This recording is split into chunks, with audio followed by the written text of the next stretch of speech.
El título de la predicación o del pasaje del texto que vamos a meditar en esta mañana sería El trabajo piadoso de un buen ministro de Cristo. Primera de Timoteo, capítulo 4. Vamos a leer desde el versículo 6, aunque solo nos vamos a centrar en los versículos 9, 10 y 11, si el Señor quiere. Versículo 6.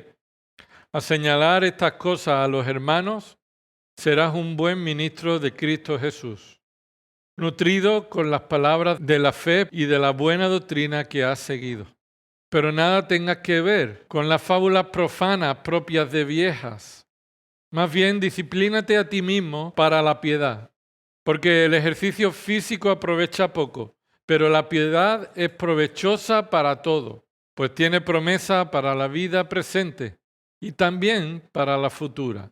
Palabra fiel es esta y digna de ser aceptada por todos. Porque por esto trabajamos y nos esforzamos, porque hemos puesto nuestra esperanza en el Dios vivo, que es el Salvador de todos los hombres, especialmente de los creyentes. Esto manda y enseña.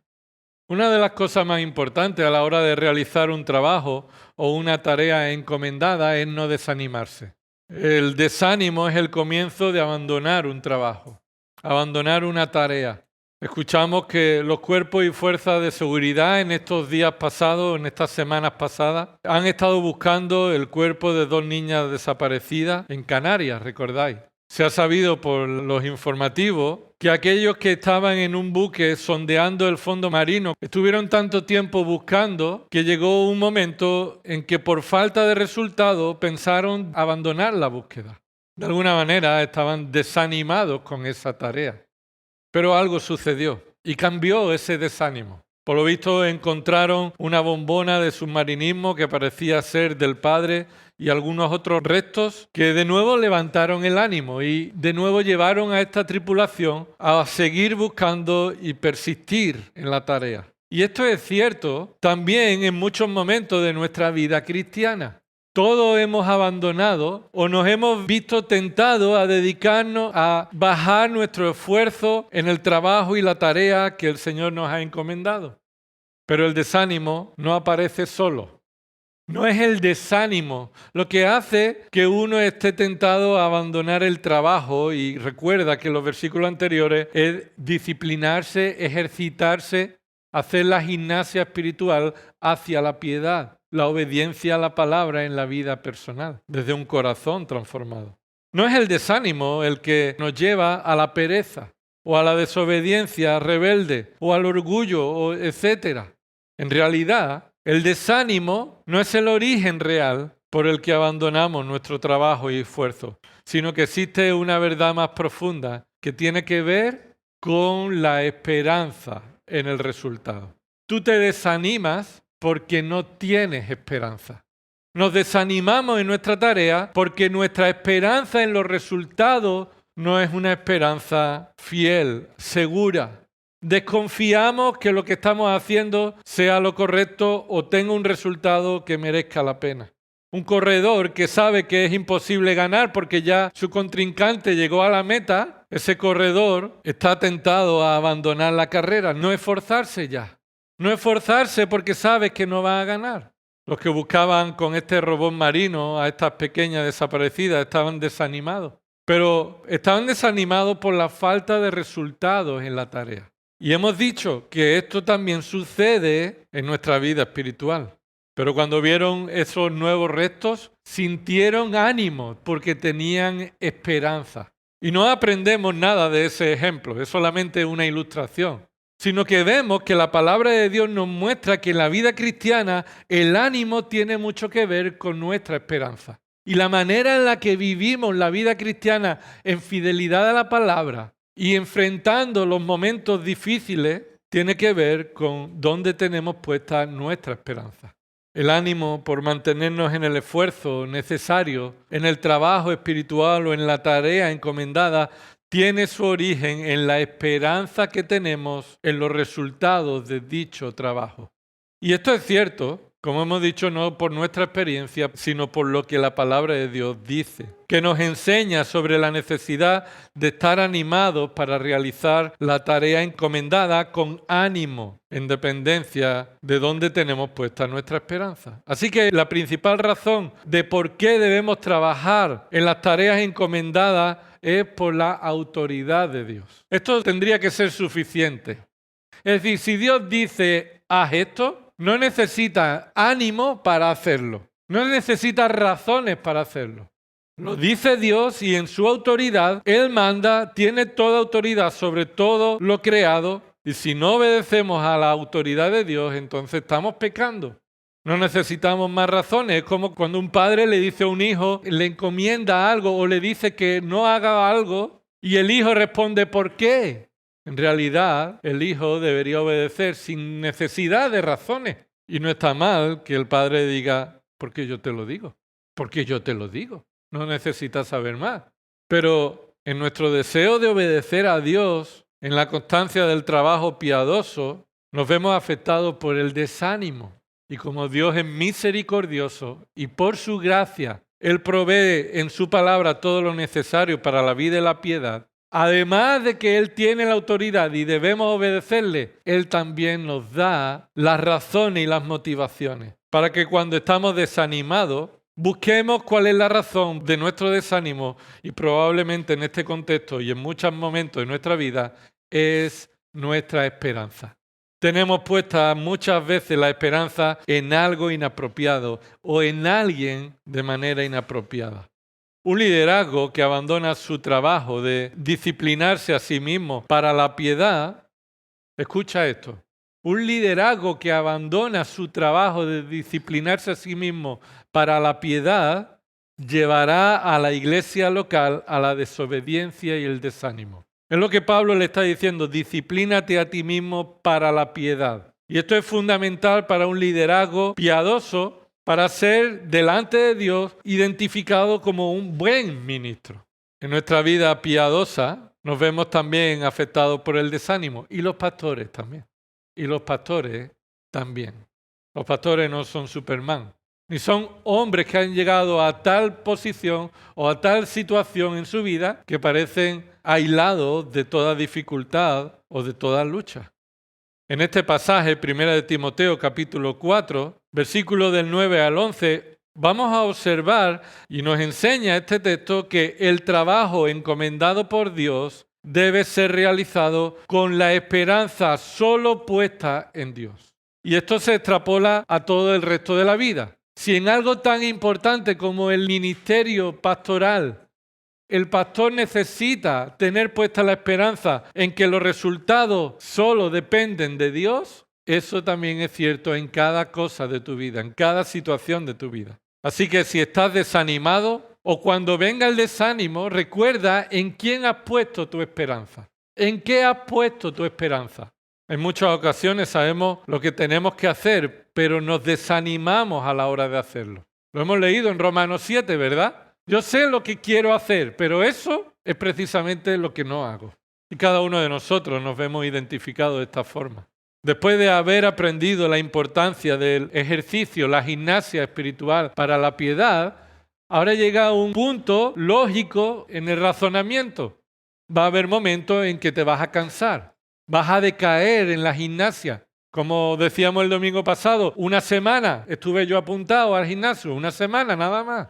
Pero en el ministerio y en la vida cristiana también esto sucede. Hay momentos en que nos desanimamos y es porque hemos puesto nuestra esperanza donde no debemos. Ahora surge entonces esta pregunta.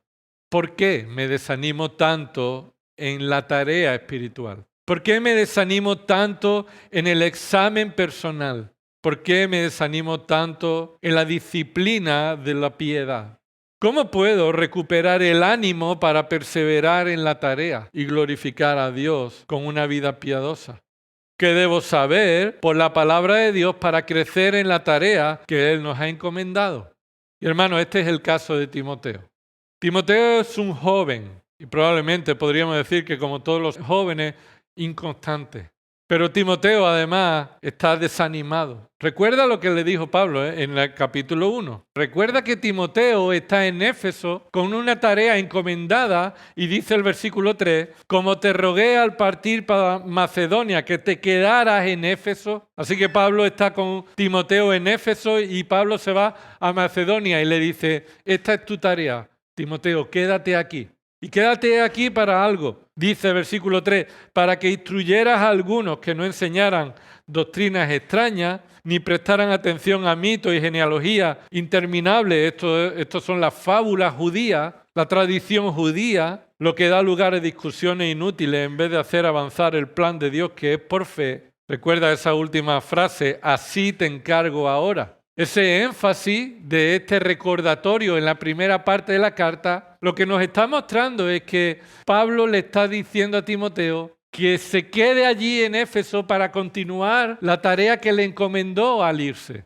¿Por qué? La única respuesta que podríamos encontrar lógica con respecto a todo el contexto es que Timoteo está ya cansado. Timoteo cree que cuidar de la iglesia de Dios no debería ser tan duro. Se está cansando en su tarea. Está desanimado Timoteo. Y si Dios quiere y lleguemos a 2 de Timoteo, veremos que ese desánimo no mejora, empeora. Y Pablo lo sabe. Y después de haber hecho capítulo 1, 2 y 3, diciéndole cosas que tiene que atajar, ahora sabes que el énfasis es en el corazón de Timoteo. ¿Por qué?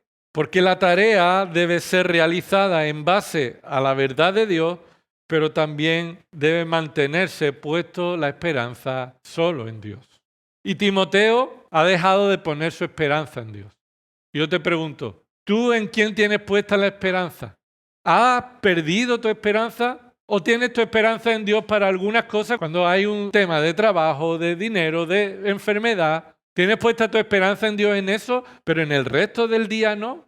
Probablemente nuestra debilidad, nuestro pecado es porque estamos desanimados, porque hemos perdido nuestra esperanza. Hemos puesto nuestra esperanza en otra cosa.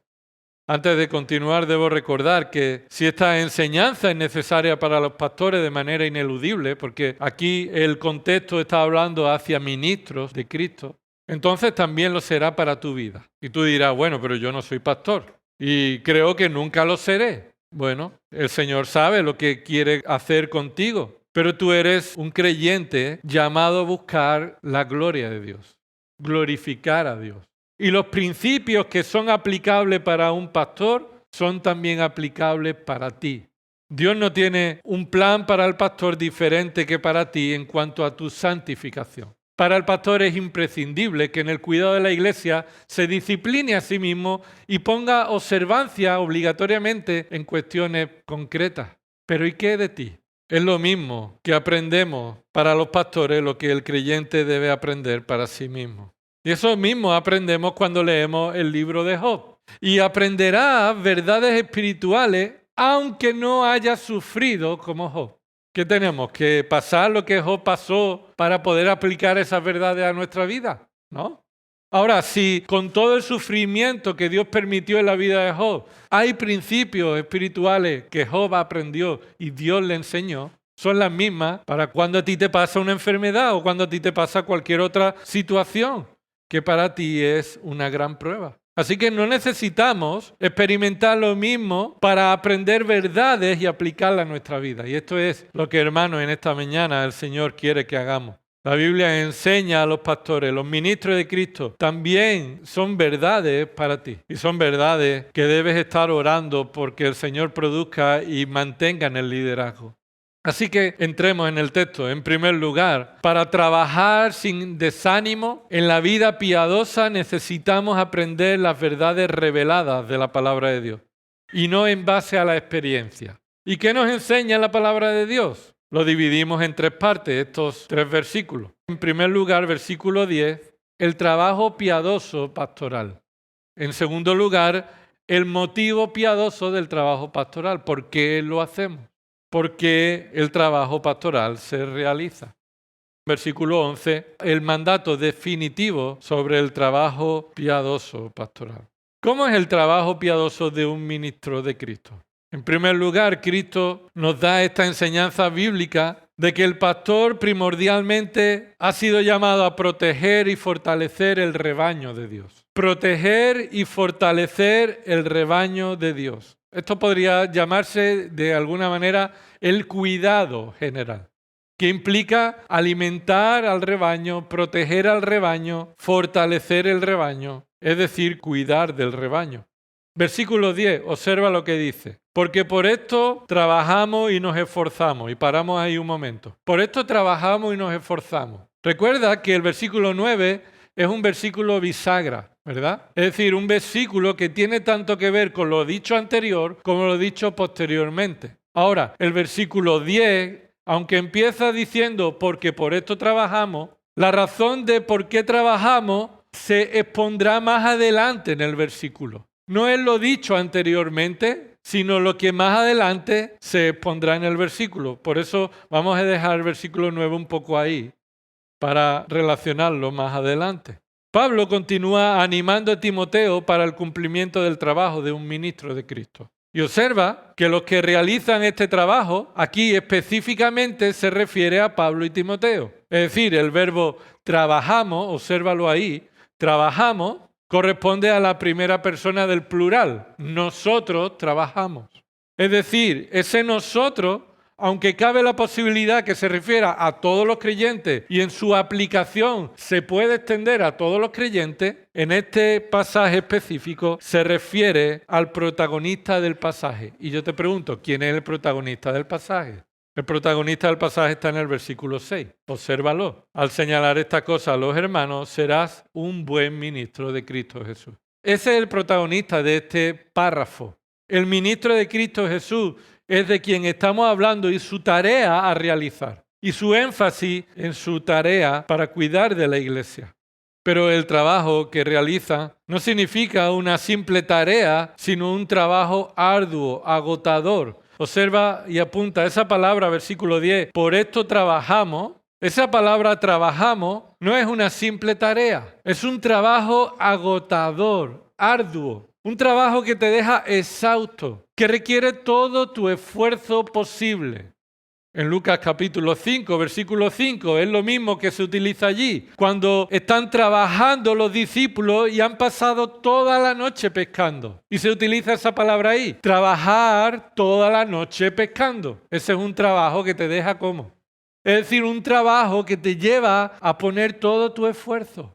El trabajo no es cualquier trabajo, es un trabajo arduo. Por ejemplo, Colosenses capítulo 1, versículo 29, Pablo reconoce que trabaja esforzadamente y es tan grande su esfuerzo, su trabajo, que necesita el poder de Dios. El creyente, por supuesto el pastor, pero el creyente, tú y yo, hermano, no podemos vivir la vida cristiana como requiere eso, que es un trabajo arduo, al margen del poder del Espíritu. Así que este trabajo es un trabajo esforzado. En esta primera carta de Pablo a Timoteo, 1 Timoteo 5, 17 también, dice, los ancianos que gobiernan bien sean considerados dignos de doble honor, principalmente, y observa, los que trabajan en la predicación y en la enseñanza. Esa palabra trabajan en la predicación y la enseñanza es la misma palabra de trabajo arduo, como si hubiera estado toda la noche pescando. Es más, ¿sabes qué? Toda la noche pescando y no hemos pescado nada. ¿Cómo es un trabajo de ese? Que te esfuerza y el resultado es un chanquete. El trabajo del creyente en su vida cristiana requiere el esfuerzo y dependencia del Espíritu, pero sabiendo que es un trabajo arduo, que provoca cansancio. Ahora, ¿a qué trabajo concreto se refiere? Sin duda alguna, los pastores son llamados por Dios para pastorear la grey de Dios, como hemos dicho, la cual Él compró por su propia sangre. Y pastorear implica alimentar, cuidar, proteger, corregir, y todo esto en amor y humildad al Señor. Efesios capítulo 4 resume Pablo a esta misma iglesia. Recuerda que Timoteo está en Éfeso. Y Pablo ya escribió años antes que esta carta de Timoteo, escribió años antes una carta a la iglesia de Éfeso.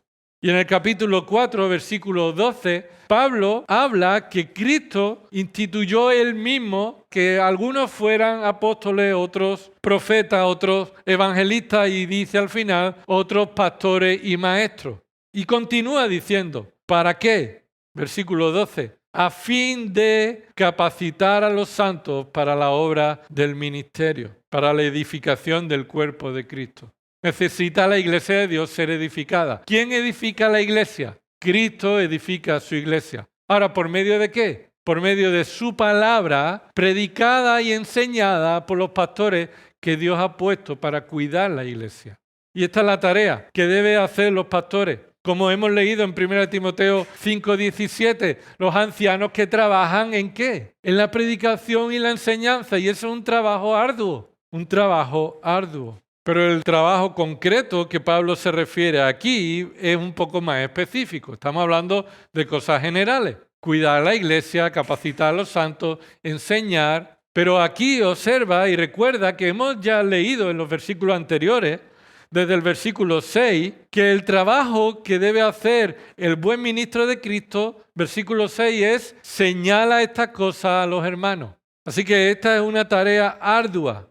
Es decir, enseñar todo el consejo de Dios, toda la palabra de Dios, aún las partes que aquellos que escuchan les va a hacer daño, les va a picar, les va a confrontar, no les va a gustar. Y Pablo le dice a Timoteo, también eso debes enseñar y debe ser por medio de un trabajo arduo. Ahora, la segunda tarea que tiene el pastor es cuidar a la iglesia frente a las fábulas profanas. Cuidar a la iglesia, proteger a la iglesia y que cada creyente pueda protegerse y vigilar sus corazones y sus mentes para no ser afectados por las fábulas profanas. La tercera tarea que vemos en este párrafo lo hemos visto el domingo pasado. Disciplinarse uno a sí mismo para vivir una vida piadosa, propia de un hijo de Dios y continuamente consciente de la presencia de Dios, en el temor de Dios. Esta es la tarea que se requiere. Y por esto trabajamos, le dice Pablo a Timoteo. ¿Por qué trabajamos? Por esto trabajamos. La segunda obra que se muestra en esta lista de dos elementos, versículo 10, por esto trabajamos, y ahí viene una conjunción que une dos cosas y hace una lista. Trabajamos y nos esforzamos, ¿verdad? ¿Pones eso en tu Biblia? Trabajamos y nos esforzamos. A simple vista, esto fortalece el significado del trabajo, un trabajo que requiere esfuerzo, un trabajo que requiere constancia, dedicación. Pero esta palabra no está bien traducida. Esta palabra no está bien traducida en este pasaje.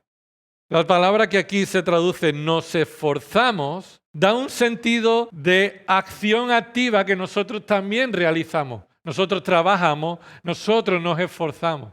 Lo que viene en el original no tiene un sentido de esfuerzo, ni que Dios nos fortalece. Al contrario, tiene un sentido totalmente negativo.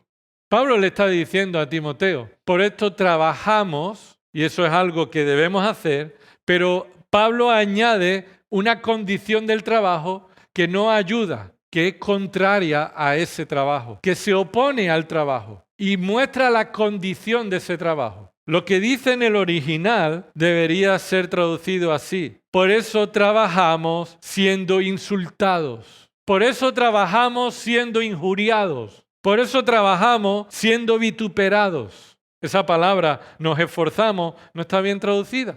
Así que si tienes ahí un boli chiquinino ya puedes ir poniendo eso, porque te ayudará a entenderlo más adelante. Así que observa que lo que Pablo está diciendo es que el trabajo pastoral tiene un resultado contrario a lo que uno espera, a lo que uno quiere. El trabajo pastoral es duro por su naturaleza, por su importancia y porque somos incapaces por nosotros mismos de realizarlo. Pero ¿sabes qué? Que el contexto no ayuda. Porque el resultado será peor que los que van a trabajar pescando toda la noche y cogen un chanquete. El pastor es el punto de mira de insultos, injurias, vituperios. Y esto no necesariamente de los de fuera, sino ¿de quién? De los de dentro. De los de dentro. Este verbo está en una voz pasiva que muestra que no soy yo quien realizo esa acción, sino que soy yo quien la recibo. Así que Pablo está diciendo a Timoteo, mira, Timoteo, por esto trabajamos siendo vituperados, siendo el objeto de insultos. Esta misma palabra aparece usada para Jesús cuando él fue injuriado pasivamente estando en la cruz. Y los que estaban alrededor le injuriaban. Y lo tienes en Mateo 27:44, en Marcos 15:32. Cristo está en la cruz y en lugar de ser adorado, está siendo injuriado encima. Los creyentes son vituperados. Recuerda Mateo 5:11. Bienaventurado eres cuando por causa de Cristo te vituperen. Es una bendición. Tienes que ser feliz en eso. Cuando te insulten, somos vituperados porque el Espíritu Santo reposa sobre nosotros y por eso somos dichosos, como dice 1 de Pedro 4:14. A pesar de ser vituperado, el Espíritu nos hace estar gozosos. Cristo fue increpado, Cristo fue reprochado. Ahora, en el contexto que vemos aquí en 1 de Timoteo, Timoteo, siendo joven, está en una iglesia corrigiendo errores frente a personas que le injuriaban. Falsos maestros que posiblemente tenían pedigrí en su tradición. Pedigrí, esto es, eran bien vistos por el resto de la comunidad, de la iglesia, de los creyentes. Se habían ganado la confianza, pero no enseñaban la palabra. Encima Timoteo los tiene que corregir. ¿Y qué recibe Timoteo? Injurias, insultos, amenazas. ¿Por qué, hermano? Porque no nos gusta que nadie nos meta el dedo en el ojo. No nos gusta que nos meta el dedo en el ojo. Esto es una manera figurada de no nos gusta que se nos confronte con nuestro pecado por medio de la palabra de Dios. Ya sea que sea amorosamente, ya sea que sea con humildad, ya sea como sea, el pastor debe estar preparado para recibir ataques en lugar de gratitud. Y es más, el pastor no debe estar buscando gratitud, no debe estar buscando algo diferente, porque ¿qué dijo Jesús? Si conmigo hicieron esto, ¿qué podéis esperar que hagan con vosotros? Así que un pastor que ha perdido de vista lo que la palabra de Dios enseña y pone su esperanza en un ministerio ideal de una iglesia sin conflicto, de una iglesia sin pecado, de una iglesia sin problemas, ha perdido su ánimo para seguir trabajando cuando se encuentra con la realidad, hermano. Y esto también sucede en tu vida. Cuando tú crees que la vida cristiana es una cosa diferente de lo que Dios está permitiendo en tu vida. Y debemos poner nuestra esperanza de nuevo en aquel que tiene cuidado de nosotros. Es lo que la palabra de Dios dice. Hermano, ningún pastor tiene el derecho de sentirse ofendido. Ningún pastor tiene el derecho de sentirse ofendido. Ni debe esperar algo diferente a ser injuriado en algunas ocasiones. Pablo nunca se defendió a sí mismo. Ni siquiera el Dios todopoderoso que está en la cruz respondió a las injurias. Ni siquiera cuando le pegaban y le azotaban antes de ir a la cruz, él respondió. Si somos llamados a vivir piadosamente, es decir, vivir como Cristo, cuando la vida cristiana traiga sufrimiento de injuria, de insultos, de amenaza, de engaño, de ataque, debes recordar en quién tienes puesta tu esperanza. ¿Dónde tienes puesto tu felicidad? ¿Por qué debemos pensar que si Cristo lo sufrió, nosotros no merecemos sufrirlo? ¿No te parece? ¿No te parece arrogante por nuestra parte llegar a pensar alguna vez no merezco esto? Cuando el único que no lo merecía lo recibió y se cayó la boca. Como un ejemplo y testimonio de dominio propio, de sometimiento a la voluntad del Padre, de amor por los que iba a salvar y un testimonio para ti, para tu vida. Timoteo está aquí preguntándose algo. Porque si no, ¿por qué? Versículo 10, observa de nuevo. ¿Por qué Pablo le escribe a Timoteo? Por esto trabajamos y nos esforzamos, porque hemos puesto nuestra esperanza en el Dios vivo. ¿Qué pregunta de Timoteo a Pablo sería la que daría esta respuesta? Si es que Timoteo le preguntó algo, sería esta pregunta. A ver, Pablo, ¿por qué trabajamos siendo vituperados? ¿Por qué razón debo seguir en Éfeso? ¿Por qué razón debo seguir siendo un pastor? ¿Por qué razón debo seguir siendo fiel a tu palabra, Señor? ¿Por qué razón debo esforzarme no solamente por vivir mi vida cristiana en mi hogar, en mi trabajo, sino también comprometido con la iglesia local, en las reuniones, en el ministerio, en el servicio. ¿Por qué? Si lo más fácil es quedarme en el sofá. La pregunta que Timoteo le haría a Pablo, la única posible es esta, que tuviera esta respuesta. Porque por esto trabajamos siendo vituperados, Timoteo. Por esto, Timoteo. El segundo punto es el motivo piadoso del trabajo pastoral. ¿Cuál es el motivo por el que un pastor debe continuar trabajando? ¿Cuál es su fuente de ánimo? ¿Qué es lo que hace que uno vaya en una dirección contraria, en que uno se quede ahí en medio de la diana de las flechas? ¿Por qué no salimos corriendo cuando sabes que te van a llegar flechas? Esto es lo que nos dice la palabra de Dios, versículo 10. Aparece de nuevo esta palabra, porque, y es de nuevo una repetición del primer porqué del versículo 10. Trabajamos y nos esforzamos porque hemos puesto nuestra esperanza en Dios. Hemos puesto nuestra esperanza en Dios. Esto sería lo más básico. Lo que hace que tú te quedes siendo objeto de ataques sin salir corriendo es que has puesto tu esperanza en Dios. Es lo único. Nada más va a hacer que te quedes ahí. Nada más. Nada más piadoso. Todo lo demás que te lleve a quedarte ahí será pecaminoso y no glorificará a Dios. Ahora, quisiera que observáramos en primer lugar lo que no dice el texto. Lo que no dice el texto. Y esto se hace solamente para mostrar que el énfasis ahí excluye otras cosas. Así que no podemos enseñar lo que la palabra de Dios no enseña. Pero lo que quiero llamar vuestra atención es lo que está excluido.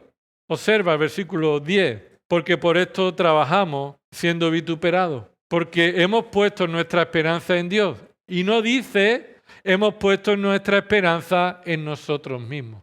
Hemos puesto nuestra esperanza en la estrategia que tú y yo hemos hablado. Hemos puesto nuestra esperanza en nuestros pensamientos, en nuestro carisma como líder, en nuestro conocimiento teológico, en nuestra destreza de nuestra lengua, en nuestra inteligencia. No hemos puesto nuestra esperanza en nosotros. Es lo que el texto nos dice. No aparece ahí nada más que Dios. ¿Y sabes quién siempre está oponiéndose a que en lugar de estés mirando a Dios, estés mirando otra cosa? Es a ti mismo o a otra persona. A ti mismo o a otra persona. Pero tanto el creyente como el ministro de Cristo no tiene razones ninguna para poner su confianza en uno mismo. Recuerda que Pablo dice eso en Filipenses 3. Yo teniendo razones de tener motivos para gloriarme en mí mismo, yo eso lo he considerado como estiércol. Estiércol.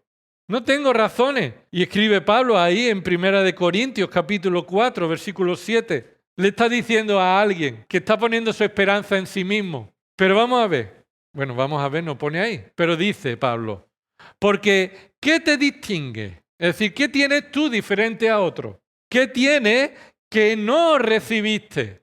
Lo que Pablo está diciéndole a alguien que confía en sí mismo es que si ves algo en ti que es diferente a otro y que crees que es mejor, que sepas que eso no estaba en ti, lo recibiste. Y entonces Pablo le dice, ¿y si lo recibiste? Pregunta final, que termina ahí la idea. ¿Por qué te jactas como si no la hubieras recibido? ¿Quién es el mayor enemigo de poner la esperanza en Dios? Tú. Tú. Yo no amo a nadie más que a mí. Y eso es egocentrismo, ¿verdad? Eso es pecado, eso es soberbia. Yo no busco el bien mejor para nadie que para mí. Y todos somos así.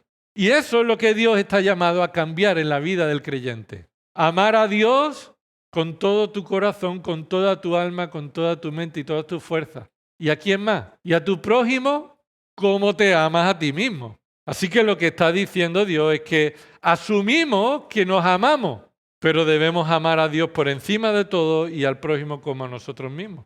Pero si no estamos poniendo nuestra esperanza en Dios, ¿en quién lo estamos poniendo? En ti y en aquellos que te dicen lo que te conviene, lo que te gusta. Y Pablo le está diciendo a Timoteo, ¿tú qué quieres? ¿Seguir pastoreando una iglesia que te diga sí, sí, bien a todo? ¿Que te cuide, que te aplauda cuando termine la predicación? ¿Que te inviten a su casa, que te den, que te...? No. El pastor no debe estar buscando eso. No puede tener puesta su esperanza en sí mismo. Y Pablo lo vuelve a recordar en 2 Corintios 5:12. Apunta ese texto y si tienes tiempo en casa, lee 1 Corintios del 3 al 5. Dice en 2 Corintios 5:12, no nos recomendamos otra vez a vosotros, sino que os damos oportunidad de estar orgullosos de nosotros, para que tengáis respuesta para los que se jactan en las apariencias y no en el corazón. ¿En qué debes jactarte? ¿En qué debes poner tu esperanza? En la iglesia de Corinto y en la iglesia de Éfeso y en la iglesia de Alcosa, estamos personas, me incluyo, que por el pecado que no deseamos pero está ahí, en ocasiones nos jactamos en las apariencias y no en el corazón. Y Pablo nos da la oportunidad de ver el testimonio de la obra de Dios por medio de Cristo para que tengamos confianza en Dios y no en nosotros mismos. ¿Qué decía ese fariseo que iba a orar junto con ese hombre, el publicano allí? ¿Qué decía? Señor, gracias porque no me has hecho como este publicano. Ese es el orgullo.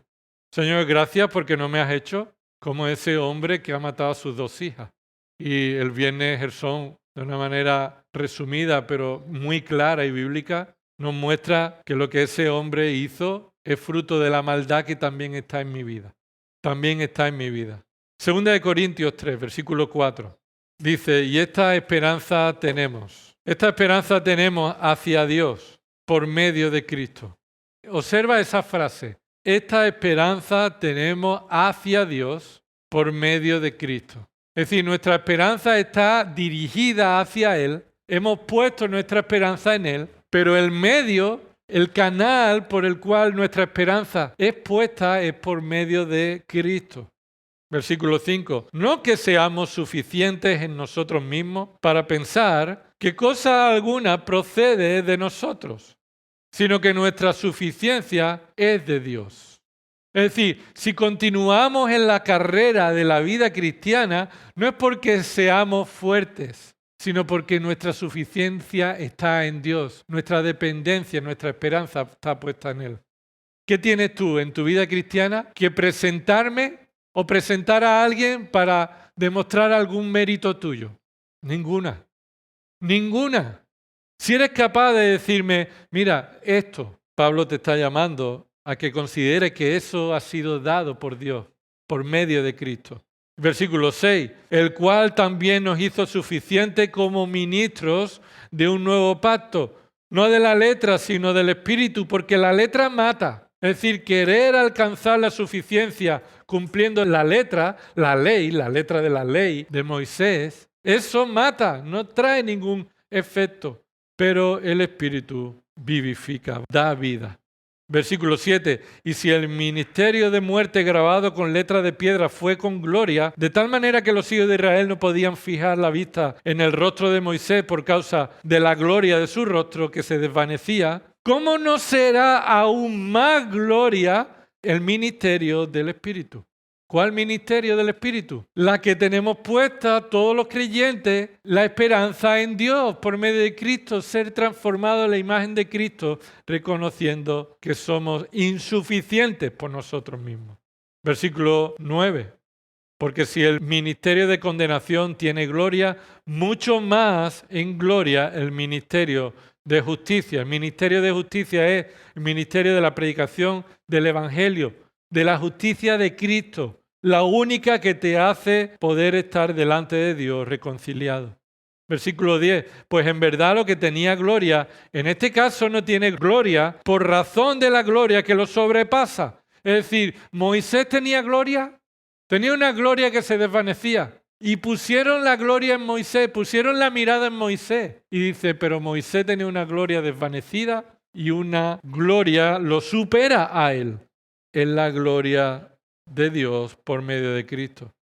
Porque no hemos puesto nuestra esperanza en nosotros mismos, nuestro esfuerzo, nuestra destreza. Estoy traduciendo el versículo 10 de otra manera. Es decir, estoy trayendo las implicaciones. Versículo 10.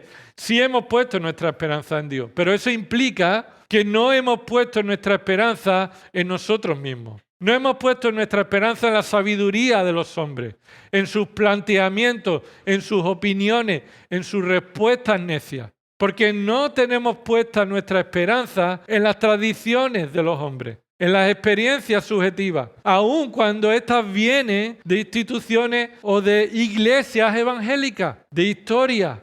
No hemos puesto nuestra esperanza en eso. No hemos puesto nuestra esperanza en las organizaciones humanas, ni siquiera la llamada evangélica. No estamos llamados a tener unión con los evangélicos. Estamos llamados a tener unión con todo el que predica el evangelio y lo vive. Y hermanos, en ocasiones muchas iglesias que tienen nombre de evangélica no predican el evangelio. Y no estoy yendo en contra de la iglesia evangélica, por supuesto que no. Pero estoy llamando la atención a que no podemos poner nuestra esperanza en una denominación o en una organización de hombres que buscan la unidad, dejando fuera el evangelio. Y esto en muchas ocasiones se llama a la unidad dentro de una denominación. No hemos puesto nuestra esperanza en las obras religiosas. Entonces, ¿en qué hemos puesto nuestra esperanza?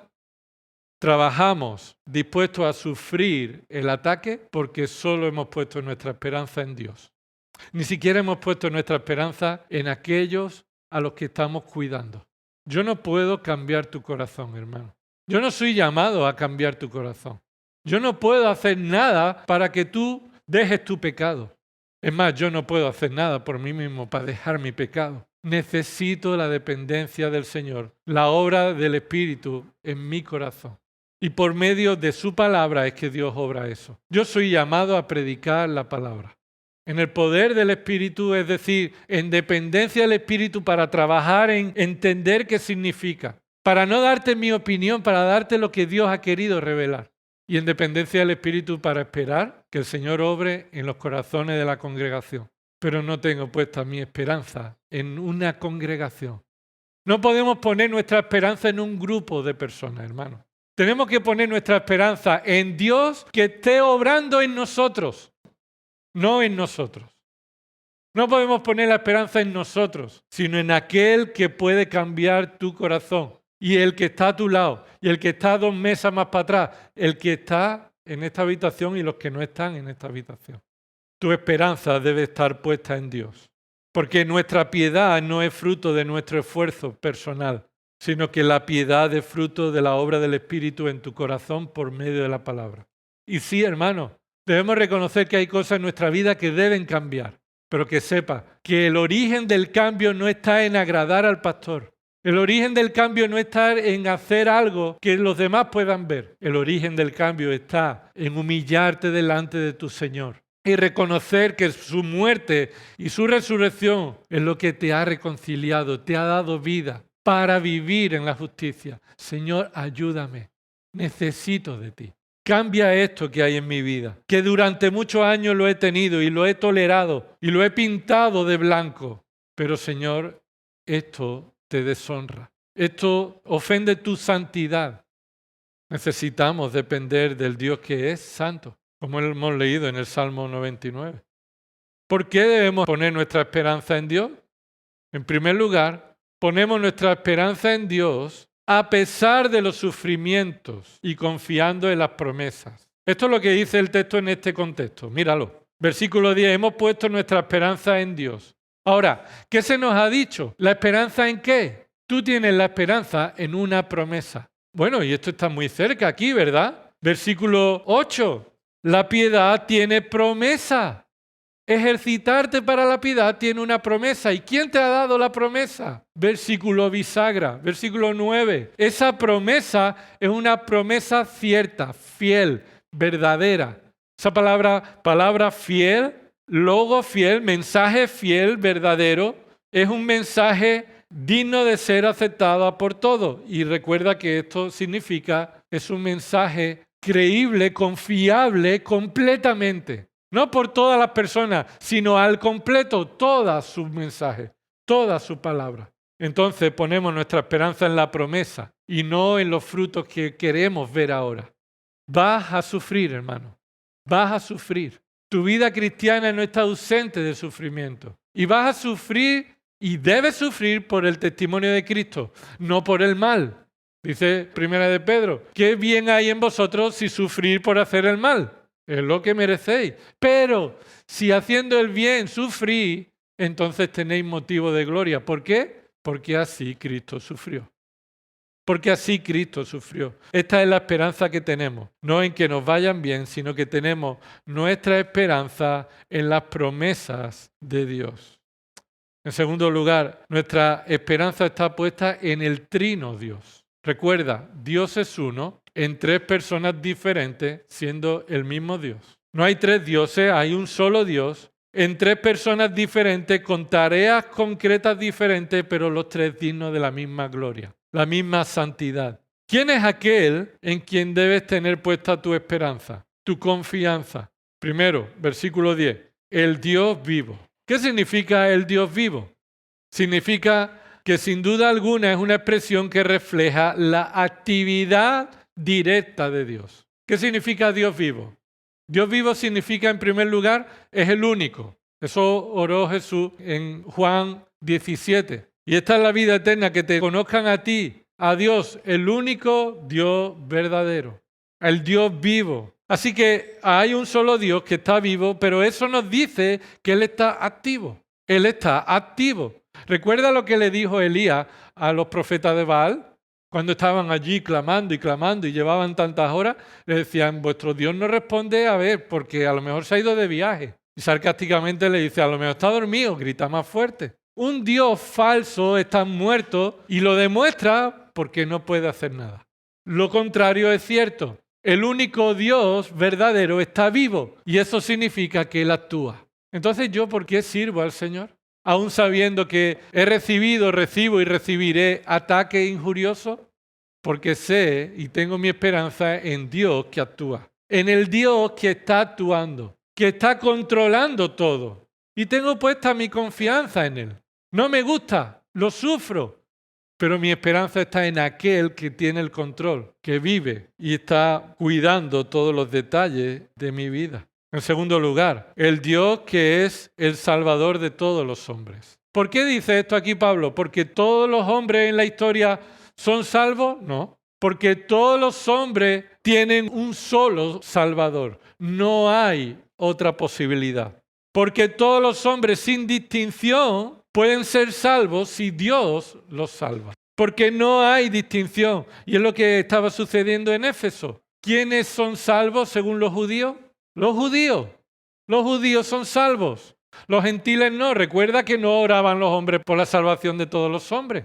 Así que solo los judíos son salvos. Y Pablo está diciendo aquí, tenemos nuestra esperanza en Dios, que es el Salvador de todos los hombres sin distinción. No todos los hombres cada uno. Dios no salva a todos los hombres y ahora todos los hombres se pierden. Todos los hombres se pierden. Y todos los hombres sin distinción pueden ser salvados.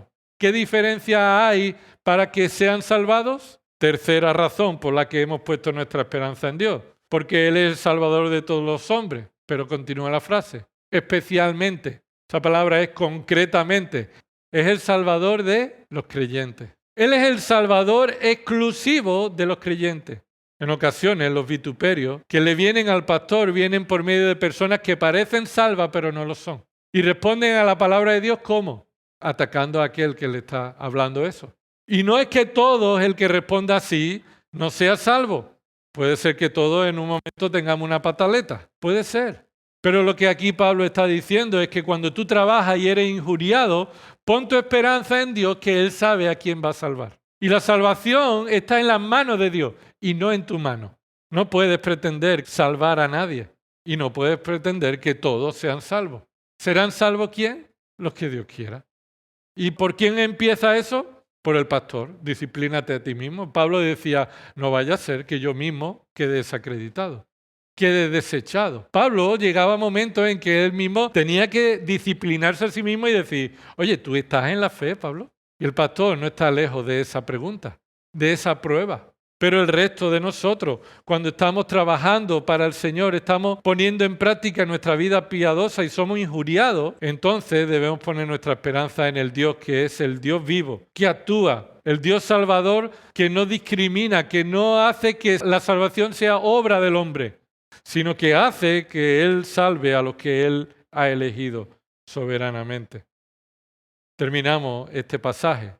El tercer punto, el mandato definitivo sobre el trabajo pastoral. Así que después de haberle dicho, oye, estás desanimado porque no tienes puesta la esperanza en Dios. Cuando tú pones la esperanza en Dios y sabes que vas a seguir siendo vituperado como Cristo lo fue, tú pones la esperanza en el Dios vivo que controla las circunstancias, en el Dios vivo que no está esperando que tú te esfuerces para darte un premio, sino que Él es el que va a obrar en los corazones de las personas. Entonces el mandato vuelve a activarse.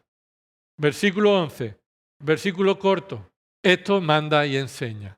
Esto manda y enseña.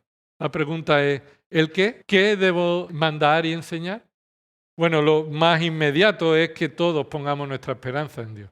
Así que, hermano, te mando y te enseño, te ruego, pon tu esperanza en el Dios vivo. Ahora, también, en todo lo que se nos está diciendo, manda y enseña que debemos disciplinarnos a nosotros mismos, que debemos huir de la fábula, que debemos estar expuestos a la confrontación de todo el consejo de Dios. Y aunque eso signifique ser vituperado.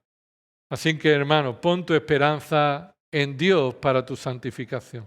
Pon tu esperanza en Dios para la salvación de los pecadores. Pon tu esperanza en Dios para el cuidado espiritual de la iglesia de Alcosa. Pon tu esperanza en Dios, no en el pastor, no en ti, no en los demás. En Dios y en la obra de su Espíritu, en tu vida y en la vida de tus hermanos. Pon tu esperanza en la obra de Cristo, perfecta, suficiente, completa. Un buen ministro de Cristo no tiene derecho a poner su esperanza en sí mismo. Y una iglesia que quiere glorificar a Dios no puede poner su esperanza en los hombres, ni en nosotros mismos. Esto mando y enseño de parte de Dios. Vamos a orar. Señor, ayúdanos, Padre. Y reconocemos, Señor, nuestra continua tendencia, como Pablo escribió, movido por el Espíritu Santo, que nuestra vida es una lucha con nuestro pecado, con nuestra tendencia, y deseamos ser librados de esta situación, pero te rogamos, Padre, que nos ayude a aferrarnos a estas verdades, que nuestra esperanza esté puesta en ti y solo en ti, en el trino Dios que está obrando soberanamente, que nos ha elegido, que nos ha rescatado, que nos ha redimido y que nos ha sellado y ha hecho su habitación en nosotros por medio del Espíritu, el mismo Dios en quien debemos tener nuestra esperanza puesta. Confesamos nuestro pecado, Señor, continuamente delante de ti. Ayúdanos a ser una iglesia columna y sostén de la verdad, viviendo piadosamente, confiando y esperando en ti y solo en ti. En el nombre de Cristo. Amén.